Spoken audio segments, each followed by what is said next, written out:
안녕하십니까. 수출입 회계 및 세무실무 5분 특강의 공인회계사 이용중입니다. 반갑습니다. 오늘 시간은 무상 반출과 관련된 그 영세율 적용에 대한 사례를 살펴보도록 하겠습니다. 첫 번째 사례는 이 무상 반출한 견본품에 대한 대금을 수취하는 경우에 이제 공급 시기와 관련된 사례인데요. 사례를 보시면은 이제 해외 거래 업체에 무상 샘플을 수출 신고 없이 DHL로 보냈는데 몇 달 뒤에 이 해외 거래 업체에서 아무 말도 없이 이제 수출 대금을 송금을 해준 그러한 경우입니다.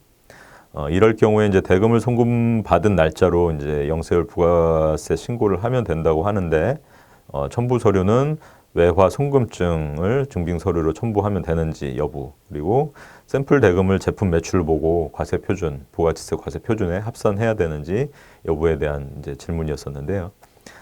결론적으로 이제 해외에서 대가를 받지 않고 만약에 이 견본품 샘플을 반출을 했다면은 부가지세법에서는 과세거래로 보지 않기 때문에 영세율 매출 신고 대상에 해당되지 않지만 이 사례에서 보시는 바와 같이 무상으로 반출했음에도 불구하고 대금이 수취가 되었다. 그 경우에는 그 대가를 받기로 확정한 때를 공급 시기로 해서 그 해당 뭐 예정이나 이제 확정 신고 기간에 인보이스 또는 외화 입금 증명서를 첨부 서류로 영세율 매출 신고를 하시면 되겠습니다.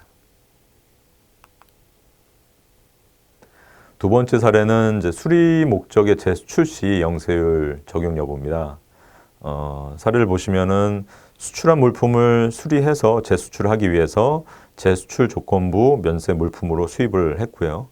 조건부 면세이기 때문에 세관장으로부터 별도의 수입 세금 계산서는 발급을 받지 않았고 이 들어온 물건을 수리를 해서 재수출한 경우 이 재수출한 부분이 부가지세 신고 대상인지 여부에 대한 사례입니다.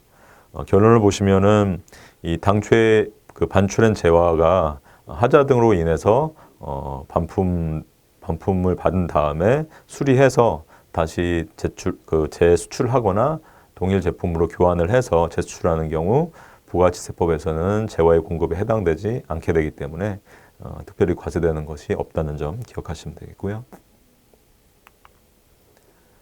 세 번째 사례는 이제 위약 물품 반출 시의 부가지세 과세 여부입니다.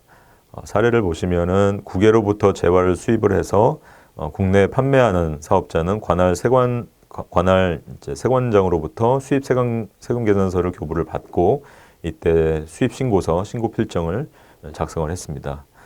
통관 절차를 완료를 해서 국내 판매 단계에서 이제 동 수입 제어가 당초 계약과 상이한 하자 있는 물건이 발견이 됨에 따라서 전량 수거를 해서 반환하기로 국외 상대 거래처와 합의가 됐고요.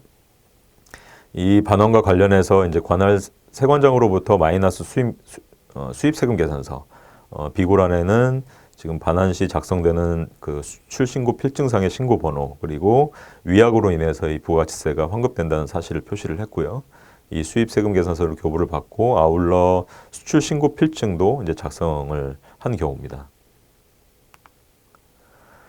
결론을 보시면은 이와 같이 이제 수입한 재화가 관세법 제106조에 해당하는 위약 물품에 해당이 된다면은 이 경우는 이제 그 세관장으로부터 수정된 수입 계산서를 교부를 받게 되고요.